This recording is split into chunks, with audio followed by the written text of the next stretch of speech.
All right, Yes, let's sir. get to chapter 15, the symbolism, logic, and meaning of justifiable homicide. And there's a quote from the Bible: where there's no vision, the people will perish. Proverbs 22:1. So I really appreciated the first paragraph and the second paragraph, so much so that I'm gonna put this on like t-shirts and like hoodies, like this first paragraph. And I actually went and Oh man. I actually want to read it. Want to Share read my it. screen. Share our screen so we can read it together because it's so long. Yeah. Yeah. I Yeah. definitely like it ready to be read. If you want to give me share screen, we can all read it together. Because I think the opening paragraph is definitely necessary. Yeah. All Ever right. since I read that paragraph, I've been reading it off to people. Okay. Every So black so person. yeah. Shay, you have hosts. Let's read it together. We read one by one. Black people are afraid, but black people are going to have to get over their fear. Black people do not know what is happening, but black people are going to have to learn and understand what is happening. Black people are not thinking, but black people are going to have to begin thinking. Black people are not being quiet, but black people are going to have to start getting quiet so they can think. Black people are not analyzing and planning, but black people are going to have to begin analyzing and planning. Black people do not understand deep self respect, but black people are going to have to learn the meaning and practice of deep self respect. Black people are going to have to stop permitting black children to play with parenthood. Black people are going to have to stop moaning, rocking, crying, complaining, and begging. Black people are going to have to stop thinking that rhyme and rhetoric will solve problems. Black people are going to have to stop finger popping and singing. Black people are going to have to stop dancing and clowning. Black people are going to have to stop laughing and listening to loud radios. All of these behaviors and many more have absolutely nothing to do with addressing the challenges and conditions of open warfare continuously being waged against the Black collective. Before we is that it? No, no, we, the Black people, do not see the war being waged against us because we do not want to and because we are afraid. We are engaging in behavior designed to specifically block out any awareness of the war or true reality. Our behavior thus forces us into the insanity of hoping and begging, as opposed to the sanity of analysis, specific behavioral pattern design, and specific conduct in all areas of people activities: economic, education, entertainment, labor, law, politics, sex, and war. And yeah, I think this is really like this is like my new mantra. You know, this is like Definitely, something I need to definitely. remember and share. I'm gonna put this on t-shirts and hoodies because this is so important. And reading this gave me energy. It recharged me because it's tough, man. It's tough, man. People not wanting to fight for justice. Uh, I would like all of us from the very first page, um, like the behaviors. I think we, I don't know. I kind of wanted to say which one like I enjoyed the most that she said black people need to stop doing. If anybody else would like to join in, I'm not sure how constructed that is, but that definitely resonated with me. I think the part about thinking that rhyme and rhetoric will solve problems. I think that one kind of hit me very. The like to me that sounds like rappers and like everyone kind of thinking like they're actually making progress through like just making music and like creating narratives. So I thought that was a good one. Yeah, I really appreciated the Black people are not thinking because no one in the society is trained to critically think, Black people especially. So like Black people really like are have seen white people, white politicians betray them, lie to them, do nothing for them for how many years, and we had people talking about vote for Joe Biden, Biden and Man, Harris, and so yeah, Black people really need to start thinking, critically. For I me, go ahead, go ahead. Trey. um, yeah, I think the one that stood out to me that a behavior that I would like to see change immediately is moaning, rocking, crying, complaining, and begging. I think it's so silly to ask someone who has been killing you since it noticed that you were something that can be killed. It's been killing you since like you guys met, and you're gonna ask this thing for help. You're gonna ask this entity for support, and you're gonna like cry when things aren't going your way. You're gonna moan when things aren't going your way. When the system is planned to be against you, it's just don't complain. Adjust. Adjust your reality. Like understand that you are being hunted. That the war is on. It's been on for a long time. Your ancestors weren't picking cotton just because they could pick cotton. They're picking cotton because they're victims of a war. You know, they were. We are definitely losing right now. yeah, definitely. Very, very good point. Yeah, Yeah, very definitely losing. we were picking cotton, and everyone's just like acting like that's okay. Like, oh yeah, like they're cool now. So yeah. Yeah, they're being executives now. No. Mary, did you want to share one from the list? Yeah, it's literally just underneath that. Black people are going to where is it? Black people are going to have to stop thinking that rhyme and rhetoric will solve problems. That statement in particular made me think a lot about memes.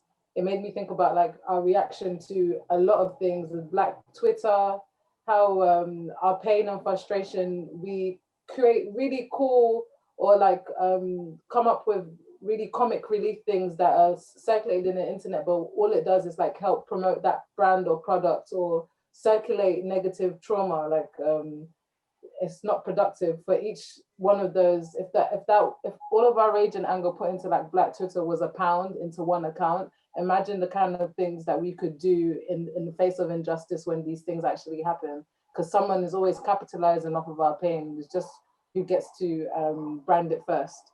So yeah, that I thought that was an important line. And tapping back to what Trey just talked about, the rocking, crying, and complaining and begging, it made me think about like when I had gone to Sierra Leone when I was 11 years old or 12 years old. Yeah, 11 years old when my father passed. I went there for 11 months.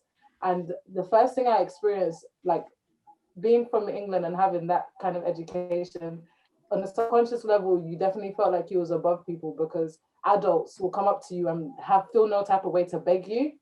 Like I'm a child and I was being begged for whatever I had or money, or they'll like show their cut off arm from the Civil War and literally be like, please, please give me money because they don't have an arm anymore.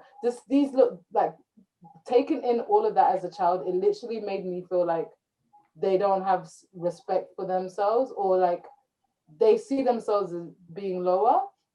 And it was just naturally, it wasn't even naturally embedded, it was just highly embedded into the society. Like if you were well groomed, you are somebody who could be begged onto.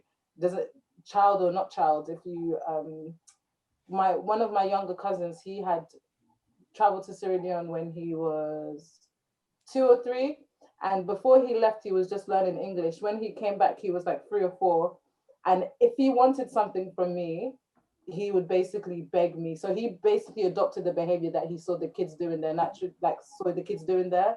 He would literally just be like, please, I beg, I beg, I beg. And then I got so violently angry, like, because I had to like snub that attitude that he had learned out of him. And I didn't know it then, but now I understand that especially in a colonized country, it's going to manifest itself in the lowest mechanisms that can be created will manifest itself there, because it's a developing country, and begging, complaining and rocking and crying was like literally a way of life to get money for some of these people. Yeah, India too, Slumdog Millionaire. Geesh, like now that we understand the system, we're able to just powerless people, no self-respect. We've really been made, to quote Neely Fuller, monsters and monstrosities. It's really And I tragic. think it's very to highlight as well, like what Dr. Francis Cress Welsing had mentioned, and you talking about India as well, the fact that where there's deep melanation, there's a need to be debased, and the casting system is like necessary to be put in place so it can self-manage itself for the highly melanated to be disturbed and just be affected by white supremacy. All right, and let's dive into it by. Oh, but I wanted to comment on what Mary said, because I did spend some time in Ghana growing up as a kid, and I used to do that begging thing too. Like most of the time, kind of like as a joke, but like it was definitely a behavior. Like anytime like I didn't get something, I would start doing that. Like putting your palm in your palm, you're going like this. Like yeah, exactly that. Yeah. Oh my God. And I literally was like, what if you do that again? Yeah. How are you 3 years old and you? Yeah, I didn't even think about that, but that's definitely a good point. Yeah. All right, so yeah, is Ash gonna go, or she don't want to go? He's good. I know she'll speak up when she wants to go. So let's dive into it. Justifiable homicide. Our Black collective today has no greater understanding of this war and phenomenon of justifiable homicide than it did when Black males were being lynched and castrated daily. 100 years in the period of a reconstruction or reestablishment of white supremacy following the Civil War, nor does the Black collective have a greater understanding of the current term open hunting season on Black males than it did 2 or 3 decades ago. Because we really do not understand what is going on, and our impotence and ignorance and our powerlessness and frustration, we start getting mad, fussing, crying, rhyming, begging with picket signs, rioting and misdirection, hoping and hollering, moaning in our churches, and preparing again to vote for any white man who smiles at us, even though he lies to us. These behaviors are absolutely useless. Such behaviors are in vain and will take us nowhere. They will all come to naught, and the war, will simply continue and intensify. So, Trayvon Martin, Michael Brown, George Floyd, Eric Gardner, Sandra Bland. A lot of Black people understand that these are acts of racism, but they don't understand racism in general and how it is, and like what it is and how it works. So they're only able to understand that this person died because he was Black. They don't understand that this person had to die because he was Black, and why the society is structured around Black death, Black suffering. So this chapter may be another chapter that we have to like print out and like hand around to people. It's very important. I definitely. This what you read in general evokes the harsh reality of a constant and current genocide, and how it's like written into law. Like justifiable homicide is something that's been written into law, I'm sure. And like you grounds. Yep. How you said how these people had to die. She gets into it a bit about fear, how when these men kill these black people, they often say they feared for their life, and that goes back to one of the root causes of racism and white supremacy, the white global collective's fear of white genetic annihilation through the through the means of the black male genitalia. So when these white police officers or these white men kill black people, they say they thought you had a gun.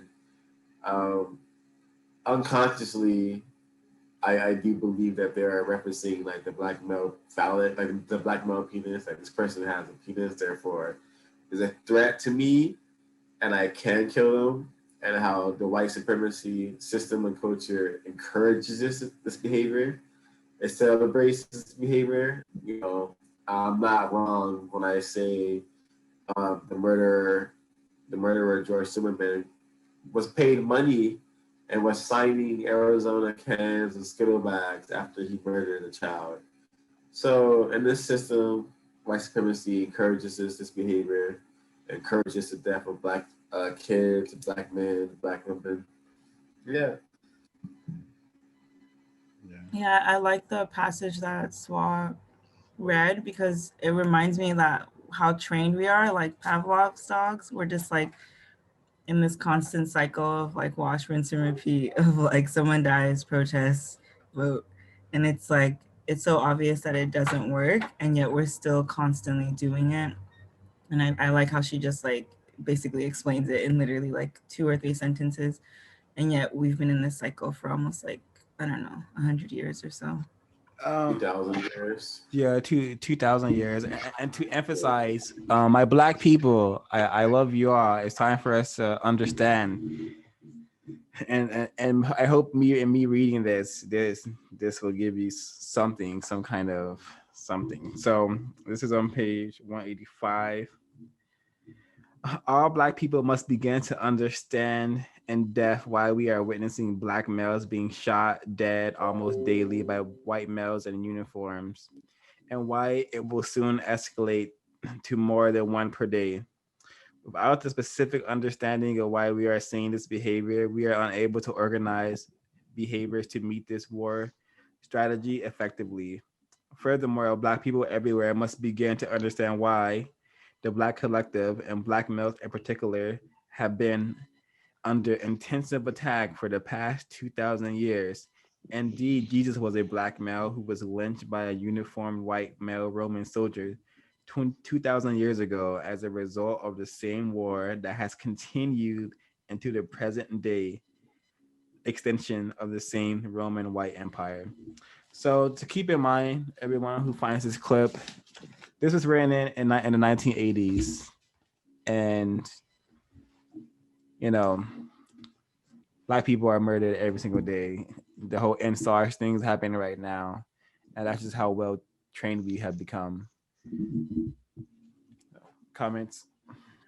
Yeah, I thought it was if a lot of the stuff I'm reading and reading about, it feels like she wrote this now, like yesterday or a couple years ago. It just proves her point even more. That we haven't until we stop these behaviors, these things are going to keep happening, and they're still happening because we haven't stopped. Most of us haven't stopped because we don't know what the problem is. Yeah.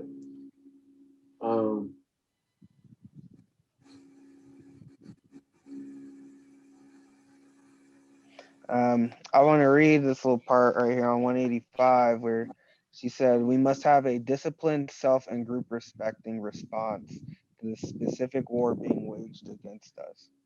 Without critical thinking, however, there is no self-respect. Without self-respect, there is no courage, no self-defense, no justice, no peace, and no progress." So there it goes again, the theme of self-respect and group respect. So I think that honestly, that is probably the most immediate thing that Black and non-white people can start participating in and doing every day is just start practicing self and group respect. So, I mean, she's giving us the tools, you know, like this will help a lot, you know. So, yeah.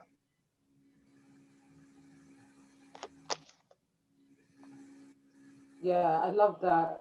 What you just the part that you just read. I feel like self-respect comes up a lot throughout this because it's our number one issue. The fact that I grew up with feeling like the police, even if it was for like a quick second, I grew up without the knowledge of knowing that the police are not on my side.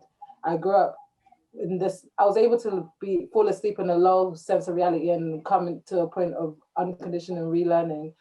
If we're practicing self-respect and group cohesion amongst ourselves and non-white people, this is something I would have known growing up. If not my mother or father would have told me, someone else on the outside should have told me, like within our own community or the Asian community. Or I should have heard it somewhere other than self-discovery after adult age. And yeah, it's very prevalent. And reading this chapter in particular, I saw it almost like I was like, oh, it's like she's foreshadowing because it got worse. She said that she only sees it getting worse in terms of the Black community, in terms of the rate in which deaths happen on justifiable homicide. And what it shows me is like no matter how good or bad a white person is, in the sense that they don't appeal to white supremacy. If you are growing up and you understand the rhetoric of justifiable homicide, or you understand I feared for my life, or you understand that as long as I call this person a threat on whatever level, or my white tears I can use it as a weapon. You are tapped into the unified theory of your own survival existence. We need our own, big time. So it wasn't even a foreshadowing because I'm sure she had seen it, and it was only destined to get worse as long as we were sleeping on this information. This was around before I was born, and it's in my adult age that I know. So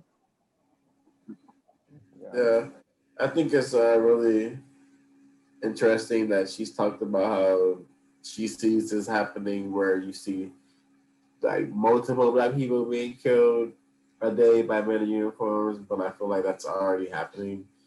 I feel like the last estimate was like every 27 hours or maybe every 23 hours, a Black person is murdered by law enforcement, people in uniforms.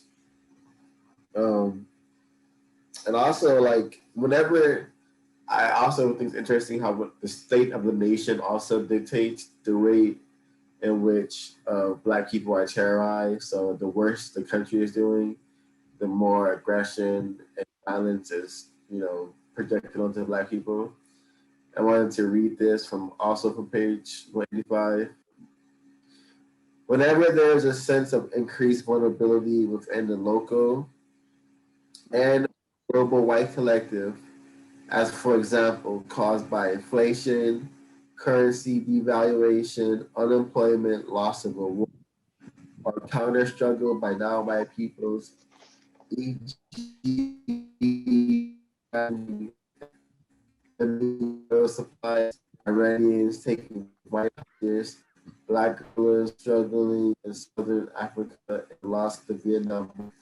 There will be an increase of the ever-present normal daily slaughter and murder of Black and other non-white males by those both legally and illegally authorized to do so. This murder and slaughter will be logically viewed and justified within a specific logic framework of the fear of white genetic annihilation. So here you have, like, she says legally and illegally. And I didn't really think of it like that. I didn't really think that law agencies were legally allowed to kill, but that's exactly what it is. That's why there's laws to protect when they do kill. I'm thinking it's illegal to kill no matter what. You just don't go to jail. You do it under certain circumstances.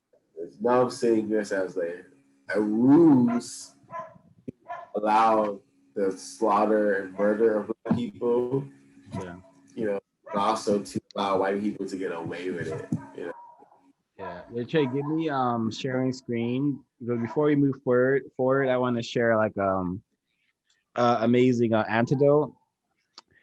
And I think it's fitting to be called to call it an antidote because it may be the cure a lot of people need to hear to understand how white supremacy operates. So this is involving why white people fish and hunt, and Oh yeah. pages 186 and onward cover that. So I want to share this. Um, give it to gotta give it to the recorder. The recorder is the host person. Okay.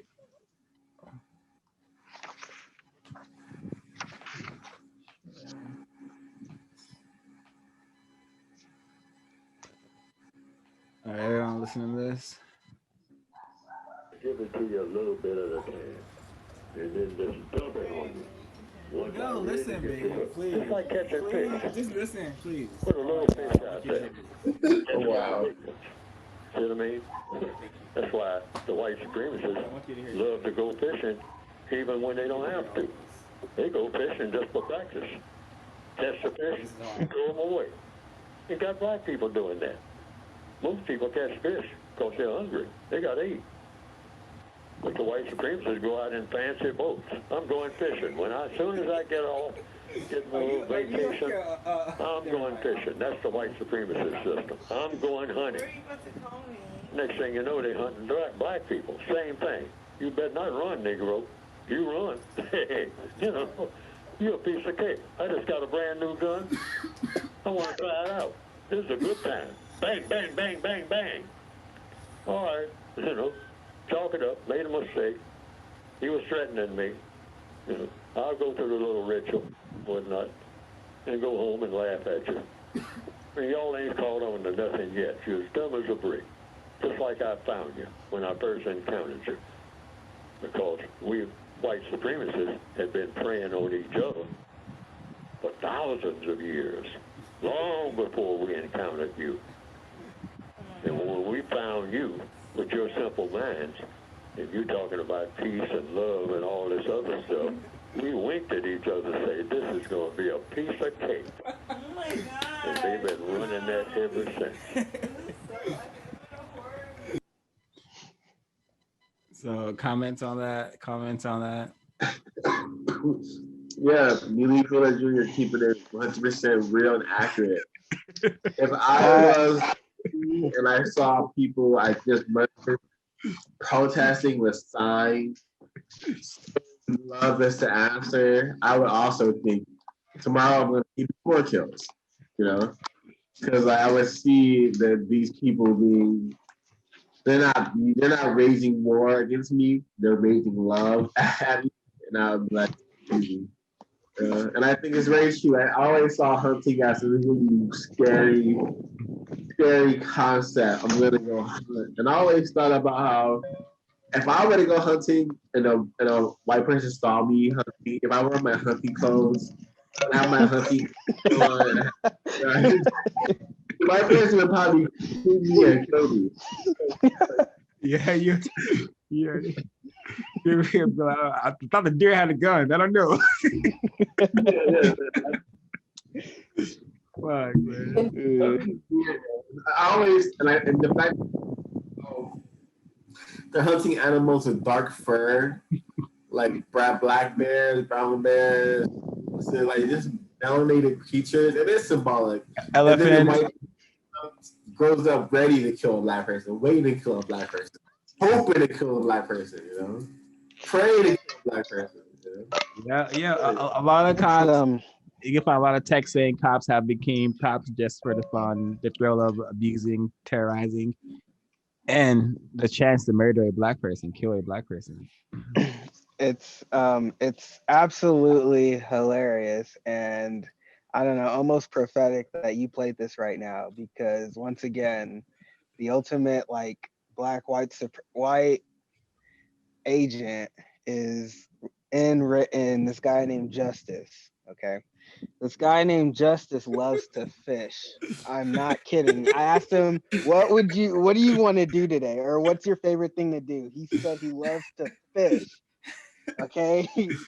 Oh And God, he's very European. He's European, yes. he straight up, he loves that country stuff. Apparently has cowboy boots and the whole nine. He loves But white supremacy. Call it what it is. he does. But on top of that, that was before I had this conversation with him yesterday, because we were talking about white supremacy, and he brought up, he's bringing up the Constitution. I didn't get around to telling him that has nothing to do with us, any black or non-white person. But he brought up like the use of guns, and he's like, okay, what about our ancestors? Hunting. Why? Why can't we hunt, or why don't we go hunting? And I told him, exactly what she said, about it, which is obviously a common theme, because everybody seems to know this, that white people hunt for game and sport. Black and non-white people are hunting for out of necessity, just like Neely Fuller said, Yeah, and to add to effect, send them along this video, the sport of hunting, in most instances, they have a black or down or brown, dark brown fur, and white supremacy system wherein there is thrill, excitement, and pleasure associated with the killing is the way in which the white collective, most specifically the white male collective, stays in physical and psychological readiness for the killing black and other non-white males. Justifiable homicide. Albeit that this obsessive practice, non-white males, hold on. Albeit that this obsessive practice may be functioning at the unconscious level of brain computer activity, unlike black and other non-white peoples who killed animals for food and shelter purposes, the white collective engages in this activity as obsessive sport and play. So I'm gonna end there, but white people kill for fun. It's everywhere. If you don't believe it, look around and prove that I'm wrong. And You're correct. I just wanted to add to what you just stated. Just the next sentence after that, they attempt to achieve a sense of manhood and security. That is their source of manhood and security. The ability to be able to kill melanated beings at gunpoint yeah, with efficiency. thanks, Mary. Thanks for that. I also want to bring up the kind of correlation between like male inadequacy and your people feeling that their manhood is not adequate, and that's why I think white people hunt collectively. For example, I don't think people who are confident will just go out and just murder sentient beings, like beings who do want to live. I think if something is sentient, it means they want to live, therefore it should not be killed, even animals. Um, this is on page 186 as well. By using the gun, the great equalizer against helpless animals, they attempt to achieve a sense of manhood and security. A fleeting sense of manhood can be achieved by the white male sports hunter because in killing the large black or brown animal, the symbolic non-white male, there has been a symbolic destruction of a major threat to white genetic survival. There's like, to me, everything symbols, everything has a symbolic meaning, and it's very symbolic to go out and get your friend and get dressed up in a uniform, and then to get a high power rifle and to go out and kill a animal that is black or brown, and then to ritualistically place his head in your house as a trophy. It's just things that they used to do to black people that they can't do to black people legally anymore without scrutiny, so they do it to animals.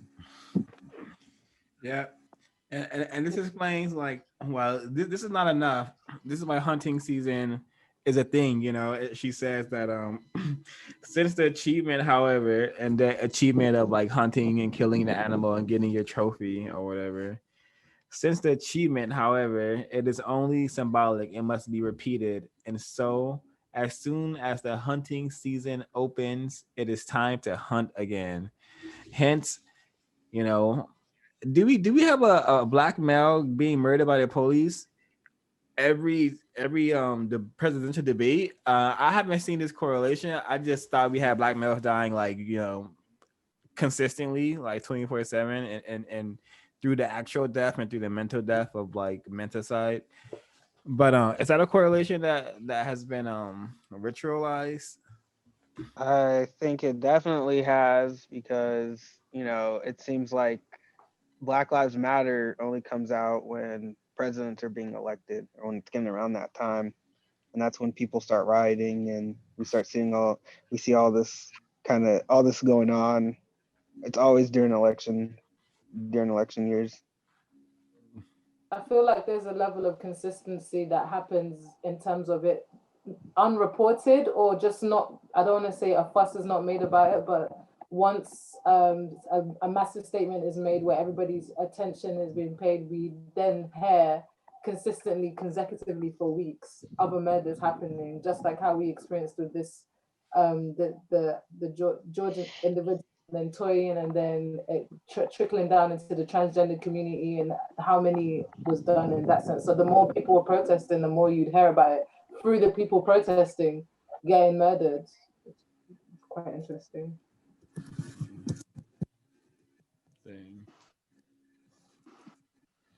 Thing. And I just thinking about that clip, you know, he said we've been preying on each other for thousands of years.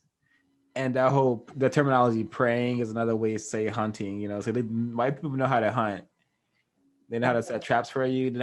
And hunting involves traps as well. So they know they got a lot of traps for us. They got prison, they got TV, they got sports, they got Poverty, gambling, poverty, they got they got unconstructive sex, they got prenates, they got drugs, teenage pregnancy, video games, education system.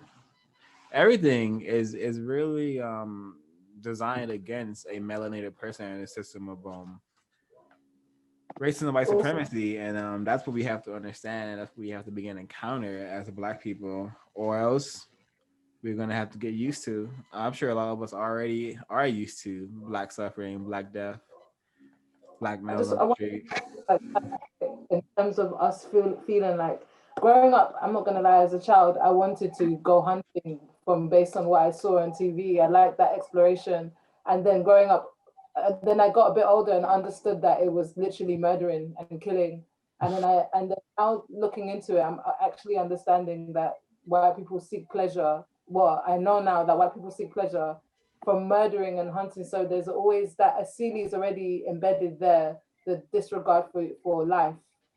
It's already embedded there, like the excitement about hunting season, various movies. It's almost reminiscent to Purge, like where they'll be able to get that kind of reenact that mindset of, oh yeah, I can't wait, I'm excited to go out and kill. It comes exactly from literally the excitement of see how to hunt. And the children's minds are desensitized at the most, because I was a TV head growing up, and I used to watch Looney Tunes, and one thing that really stuck with me was Daffy Duck and the rabbit basically arguing about if it's hunting season, if it's rabbit season or duck season, so who would be hunting who. And Daffy Duck is like basically black from head to toe, and the rabbit is white, and he's cunning and he's clever.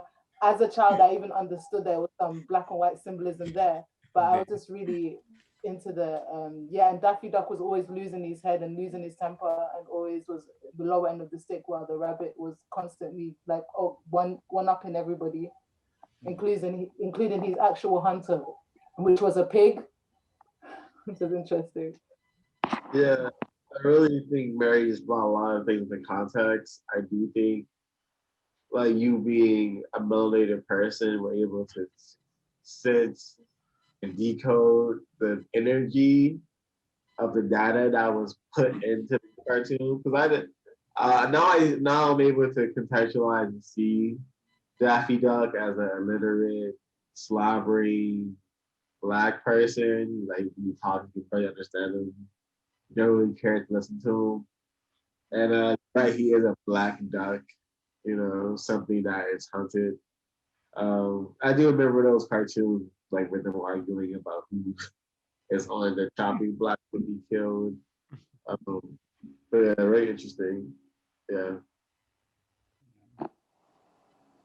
We need to counter it ourselves. We cannot allow our children literally growing up with the mentality that these things are okay.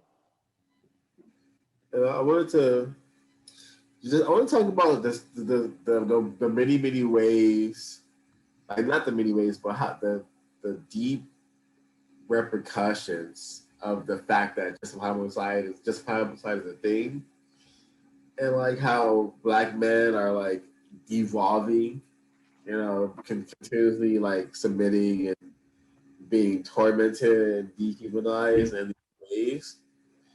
I thought this was really interesting on page 189.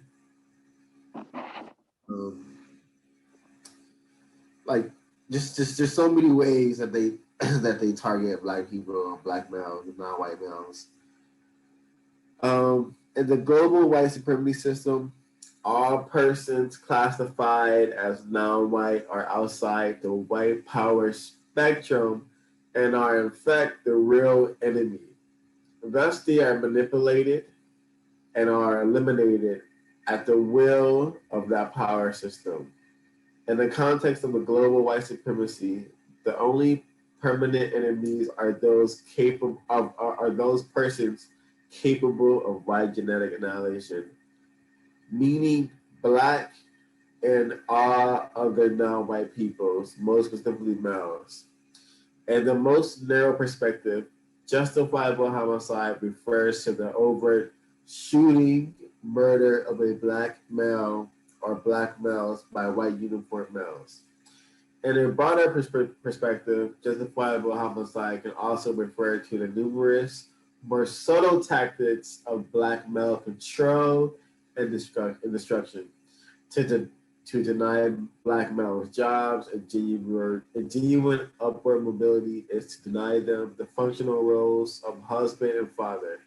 To deny black family units functional husbands and fathers on a mass level is to deny these families stability and to deny male children models for adult male functioning. Deprivation of male models for male functioning means permanent black male social dysfunctioning affecting all areas of people activity for multiple generations. And I do want to read this last part. The massive increase of black male bisexuality and homosexuality to epidemic proportions can be correlated directly to the deep-based functioning of adult black males and black family units by the racist system. And also, she goes on to talk about drug abuse and like alcohol use and how all these things are direct manifestations of white supremacy, and how it's more likely for black children to grow up in fatherless households. How the heck is the percentage 83% higher than it was a decade ago? And now you have almost 50% of black households have just single parents. I know I was a member of a single parent household. And a lot of kids in the neighborhood also were products of single parent households.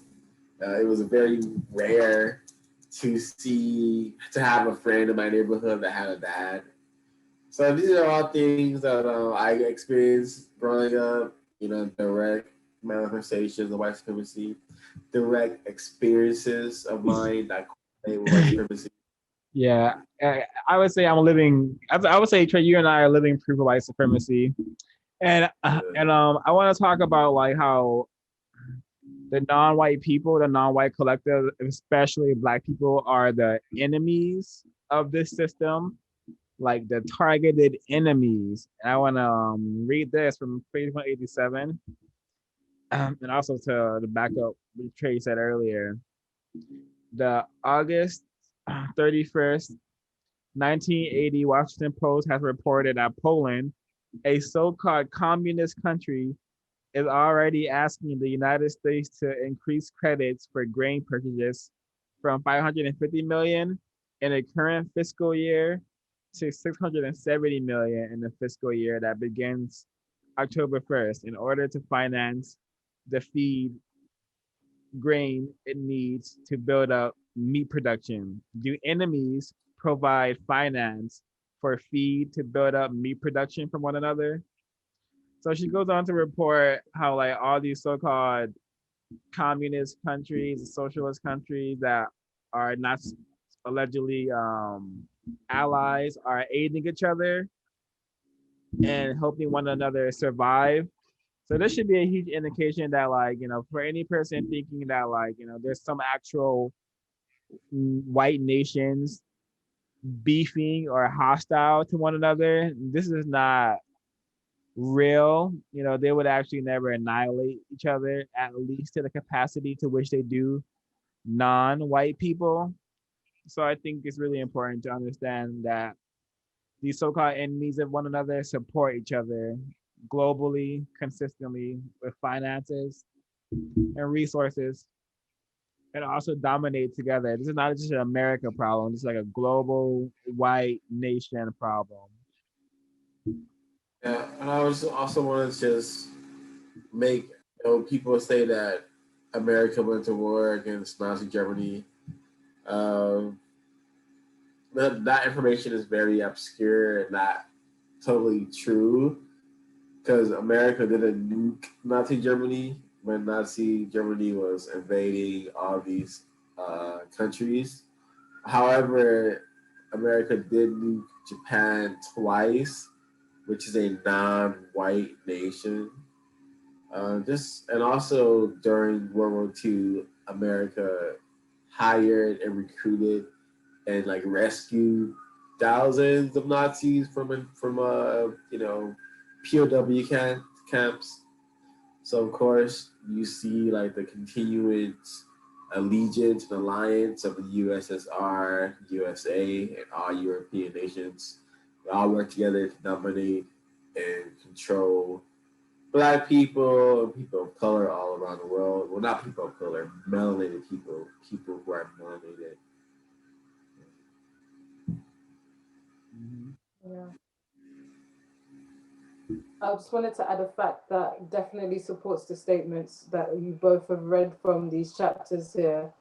And one of them is the fact that there's almost no use for prison system for certain prison systems in in I want to say, is it Norway? I believe it's Norway. They've repurposed a lot of their prison centers because they don't really incarcerate, and it's not to say that the incarceration rate is low because there's not crimes being committed. They're just finding other ways of reformation and rehabilitation for their own people, to get them back into like a functioning society, and they in their guns apparently they use pellets as well. That's Norway in particular, and I think that's highly to do with the fact that there's not enough Black people in the demographics for them to feel like they need to apply the system structure in that way. They actually are using it for the country's facilities for what it's for, because they are the majority in their country.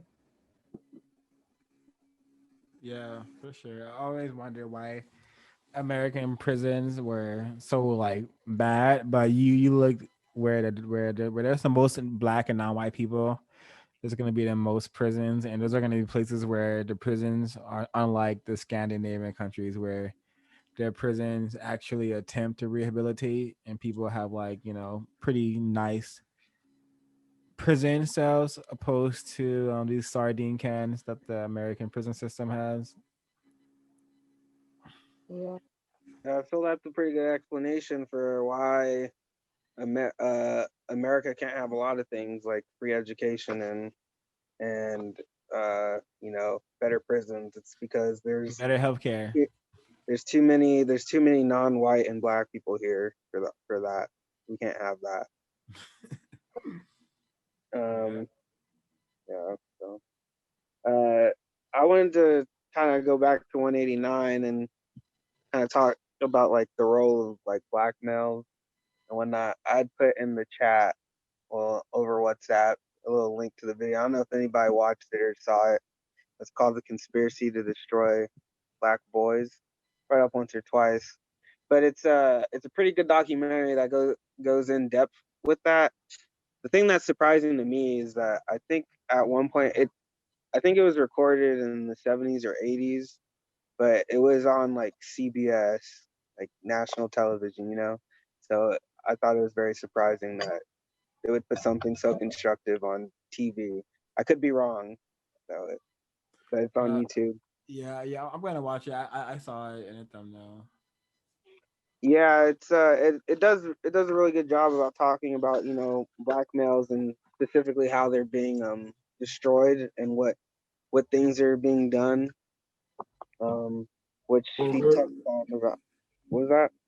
What are you talking about, Ezekiel? What source is it coming from? The Conspiracy to Destroy Black Boys. It was on it's on YouTube. I found it on YouTube. It's in the WhatsApp chat. Yeah. Okay. But yeah, it does a good job talking about and breaking down like exactly what's happening to the black males and the black family in general, which she did address in here. I find that I don't know. I feel that the dealing with homosexuality is going to be the most challenging part. I feel even with some of the like, I don't know how you would categorize them, like people who are like-minded individuals like us seem to kind of still struggle with that. So I don't know how that seems like seems to be an issue that a lot of black and non-white people want to like ignore. Something that we need to address, but I think it goes back to one of those things about people being kind of too sensitive, and not when there's a lot of people being too sensitive that we can't get anything done. I don't think we're able to get anything done. I just even getting caught up in the whole arguing with the LG with the alphabet people is really unconstructive because I don't know what they're fighting for. If they're fighting for justice, the best way to get justice is to replace white supremacy with a system where no one allows to be mistreated and those who need the most help receive the most help. And if they're trying to do that, then welcome aboard. But if not, we don't have to waste our energy or time aligning or being validated by any organization that is in league or allows white people to openly prance around and fornicate and sexually sewer non-white people and black people.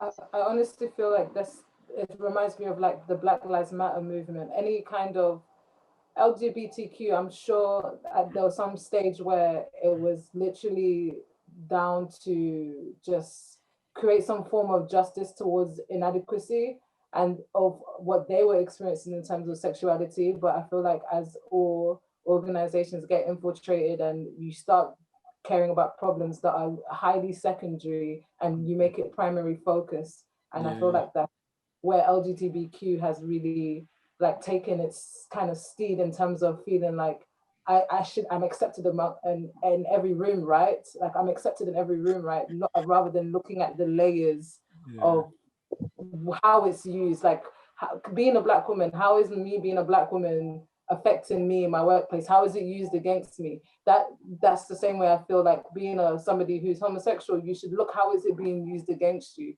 It doesn't stop or negate the fact that you are black or homosexual. It's showing you that it's weaponized and how is it being weaponized and how can you add self-respect to it?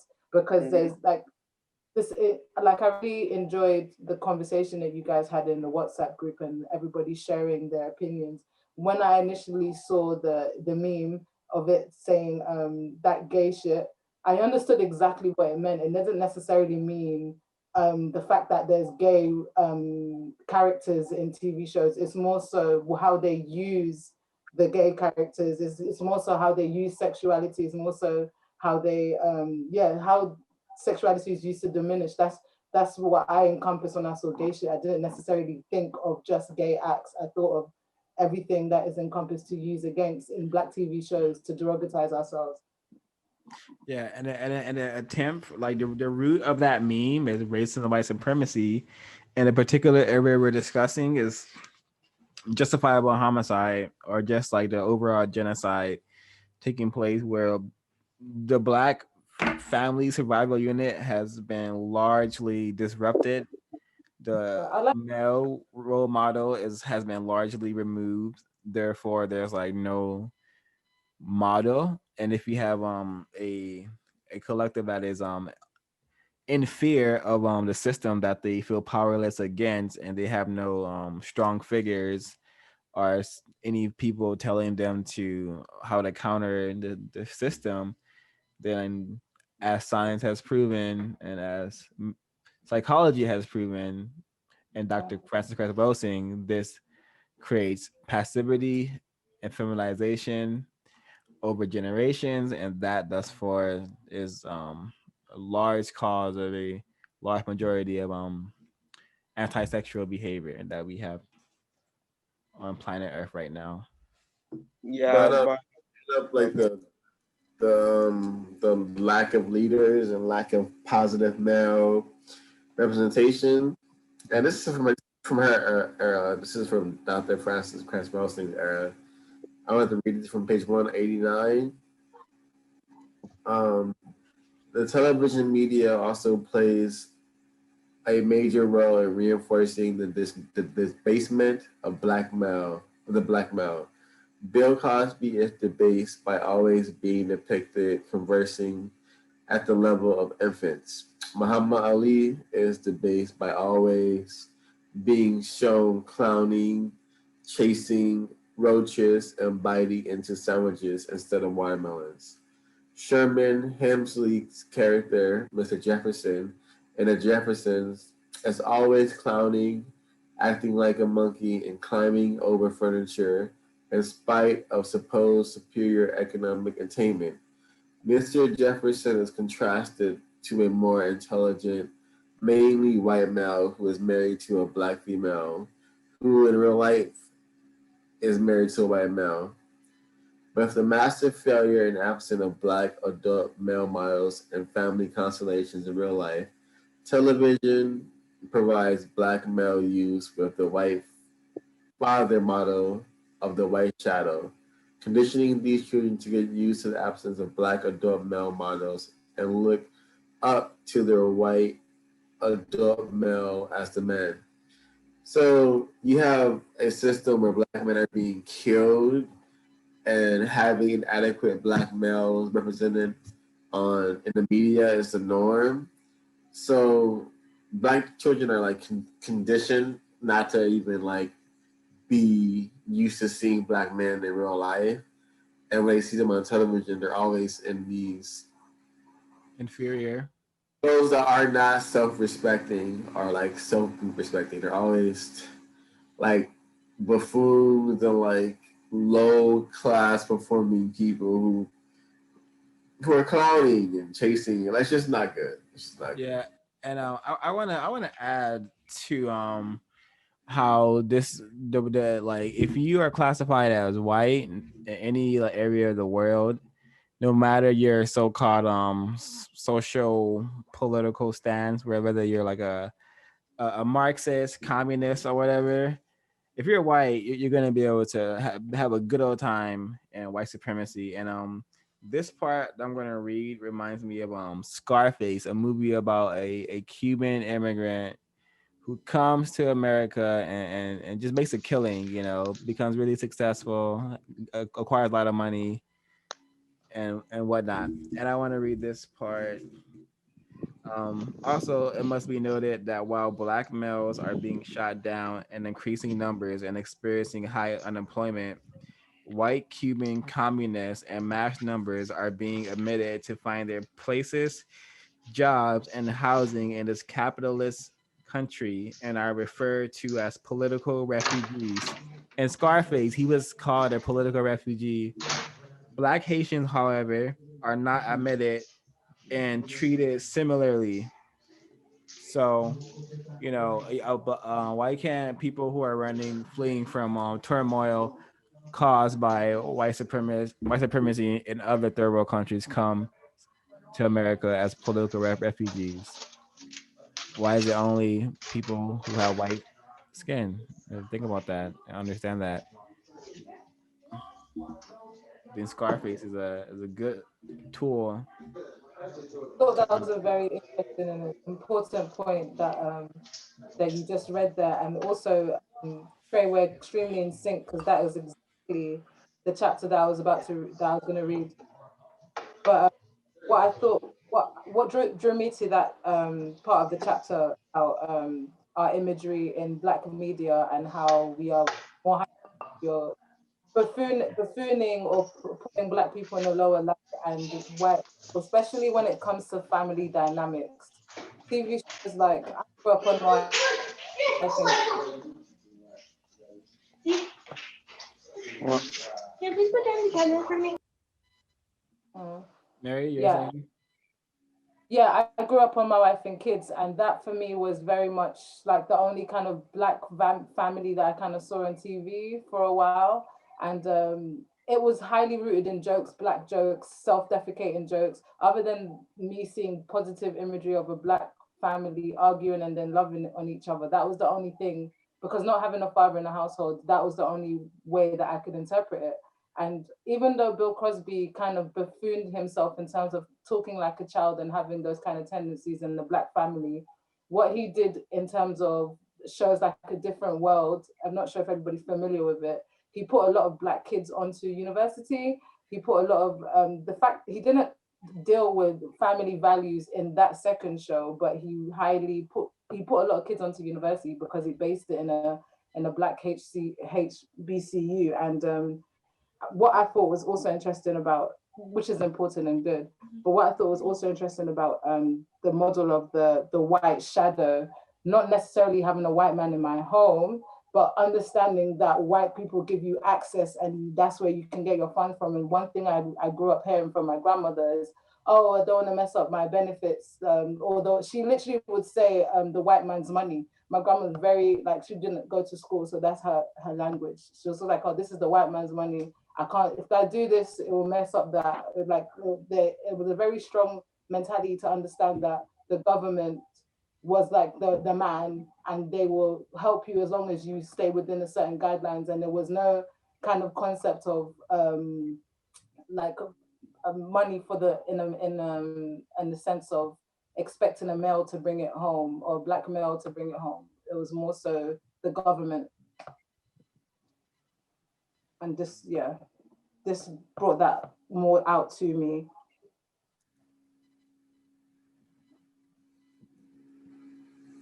I also really used to enjoy watching a different strokes growing up. And I think the theme song is very important. Like the theme song states it takes different strokes to rule the world. And I grew up on that rhetoric of thinking, oh yeah, we all get together in a sense. But even in that show, the father being present as a white male and with taking care of these two Black adopted kids, I didn't see any revolutionary stories happen. I didn't see any healing happening. I just saw a white man who gave them access to live like Daddy Warbucks. Yeah, because white supremacists rule by dominating from all angles. So you want to have just enough people being racially showcased living the so-called good life, and I think this being able to decode society and understand the state of our Black collective, we can understand the good life is having enough so-called wealth to place yourself in a comfortable position where you have enough things to make you feel good for all 24 hours 7 days a week. That's the good life right there. You know, what everyone wants. And how do you get to the good life? Yeah, I think you need so-called success to get there. So this whole society is really like messed up and really dominated by white supremacist psychopaths. Yeah, I could be Yeah, wrong, but I highly doubt I am. Yeah, Trey? no, I don't think you're wrong. You're totally right. I wanted to read this bit on the last page. It's about Black manhood. I thought this was really important because I often see people unaware. Okay, people will say, okay, if being a man in the context of white supremacy is not necessarily a good constructive thing, what do I do? Like, what am I supposed to do? And I feel like this right here is a really simplistic way to figure out what you can do and how you can benefit your potential offspring, your partner, and your future generations of Black people. As Black people, we also can adopt the definition that under the conditions of white supremacy, Black manhood does not mean macho or money, but instead it means warrior or soldier against white supremacy, embracing everything that the words warrior or soldier imply. Those who do not wish to be warriors or soldiers should not procreate themselves, as their offspring can be expected to be destroyed by white supremacy anyway. Very like important piece of writing there. How she says, if you don't participate in your own liberation, your offspring is going to be destroyed anyway. You're not going to be able to identify it or stop it because you are ill prepared for the reality that you live in. And I think it's so sad when people have they have their children experience racism and then they don't really know how to deal with it because they're not prepared for it. That they're still not comfortable when you're talking about it. So now their children has to be attacked 24/7 and not understand why they're being attacked. You Yeah, guys I think it's agree good with of what Trey was saying. I'd mentioned on the Black Fear chapter how like I was afraid, and I didn't really know how to deal with that. But when she said that passage in that part, it helped me understand like what was necessary and what I needed to do. So it helped me definitely build the resolve that I needed because I definitely want to have children. And for everybody who's like, I don't want to have kids, that's fine. I'm gonna teach my kids how to counter racism and white supremacy, and they're gonna take over the world. That's how I feel about that. create a world of justice. System for justice. Exactly. Yeah. Yeah. So like I want to ask you guys a question. Do you guys agree that no one who doesn't have the bravery to fight for justice should feel like they have a right to bring in another prisoner of war? Absolutely. I mean, at the end of the day, you can do whatever you want, but if you don't want to do anything about white supremacy, and you shouldn't have kids because you're just bringing in an innocent life to suffer. At least provide them with a chance. And if you're not going to teach them how to counter racism and white supremacy, you're not giving them a chance.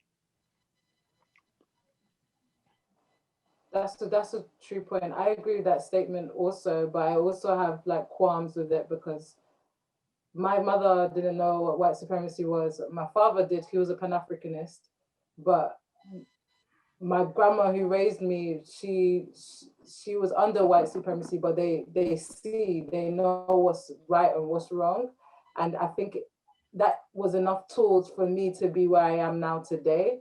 I'm not saying that I don't have to work off a lot of conditioning, but before the end of my lifetime, I want to see to it that white supremacy ends and we have a system of justice in place for my children to basically live and continue that arc of growth within our people, our race.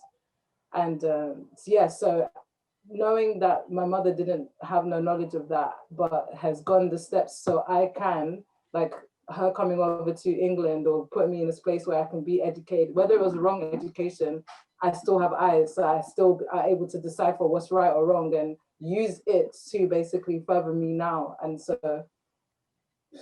yeah, that is the environment or destiny. But if you do have the nurture, it just happens at an earlier age. I'm just more credit to my race from an earlier age. If you have that information from early, because then you're training as for not. I'm training late, but it's the training still taking place. If that makes sense.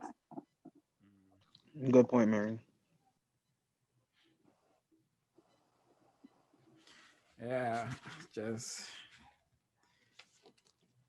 I think it's very important that we all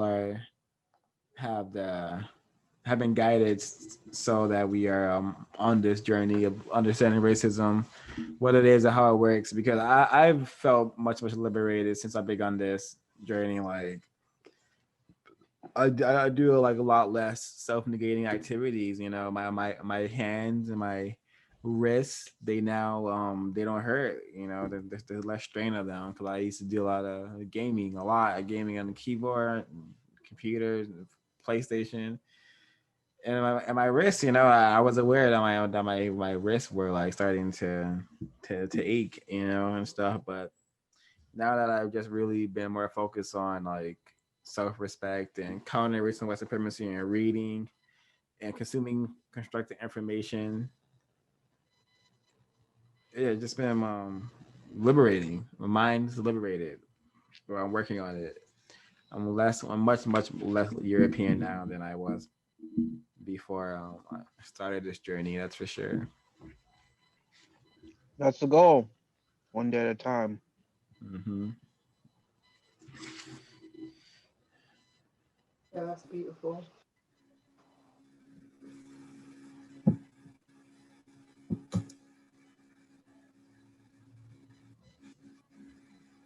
Yeah, so I wanted to share this part. It says the so page 191. These subtle these subtle means of achieving justifiable homicide all serve to advance the ultimate goal of white genetic survival, for which black males for which for with black adult males unable to function as men. And she goes on to give a list. So this is why we have justifiable homicide. This is why it's in law. This is why we have a just George Zimmerman, and how will keep happening until we all are consciously aware and all become uncode and counter racist. Does anyone want to have anything else to share?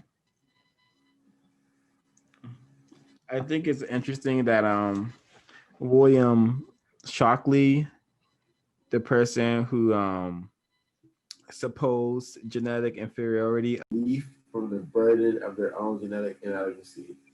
I feel like this has evolved to like suit contemporary film, television, and music.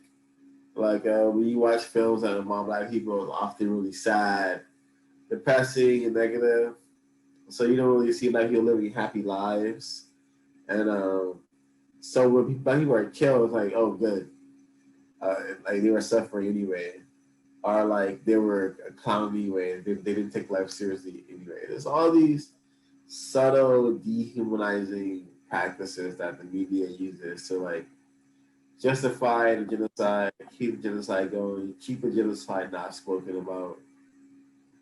yeah, yeah. I just now that I'm able to decode racism, white supremacy, I think of that movie Beast of No Nations, which Yep. like checks all the marks of race and white supremacy. We see a child rape. We also see a child rape a woman, and we just see the title "Beast of No Nations," an indication that black people are or animals and they have no homes, and the fact that yeah, it just like just the children just experience nothing but like suffering and violence, and it's just really sick programming now that I'm able to decode the system.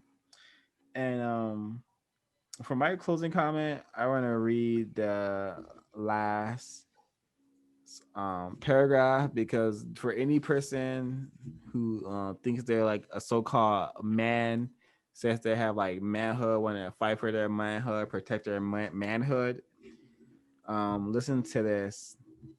As black people, we also can adapt the definition that under conditions of white supremacy, black manhood does not mean macho or money, but instead it means warrior or soldier against white supremacy, embracing everything that the words warrior or soldier imply. Those who do not wish to be warriors or soldiers should not procreate themselves, as their offspring can be expected to be destroyed by white supremacy anyway. This is by no means a definitive statement on Black response to justifiable homicide, but it is an attempt to elevate the discussion on this specific white supremacy war strategy. Further discussion amongst Black people will help to define all necessary Black behavioral response.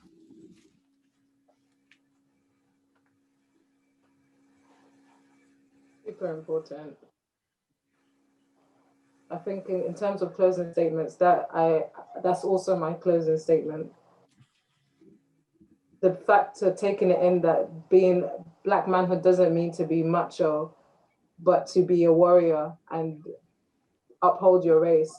Understanding the difference between those two, I think is highly important for the generations coming and for us to put into our mindset, especially as women, also projecting onto black men what manhood looks like.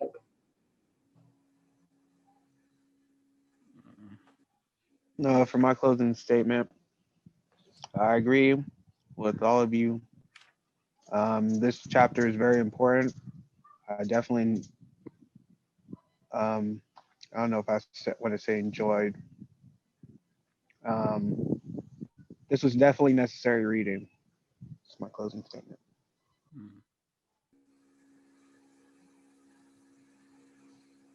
My closing statement is justifiable homicide is still happening. It's just refined. What is it now? Stand your ground is what it's called now. But yeah, just ways that language justifies the killing and slaughter of Black people. How America is one of the best nations at killing Black people, and then, you know, tiptoeing around the death and celebrating the death through protests and making hashtags out of people, making T-shirts of people, which is really it's America is insanity. That's my closing. Yeah.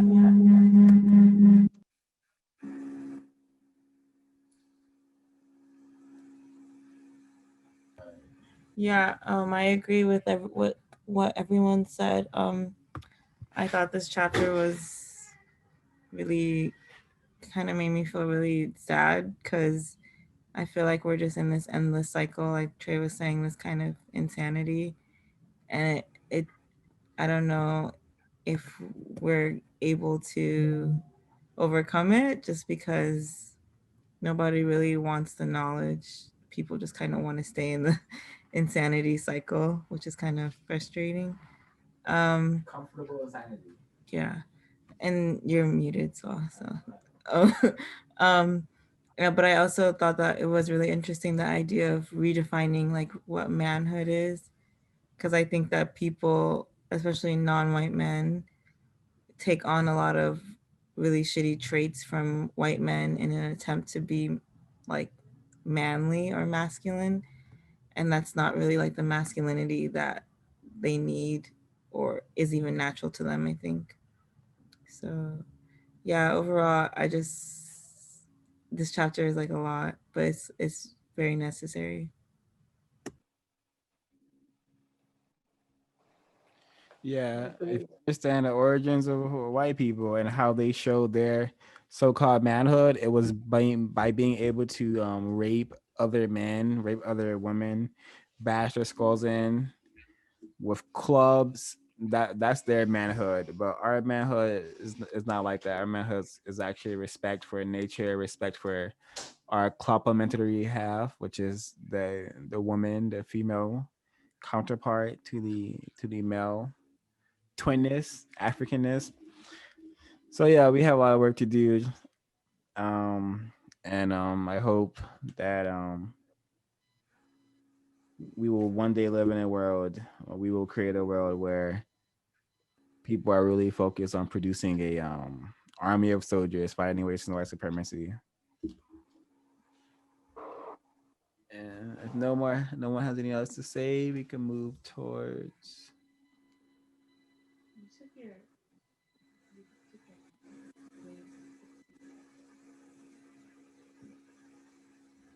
Oh no, I didn't.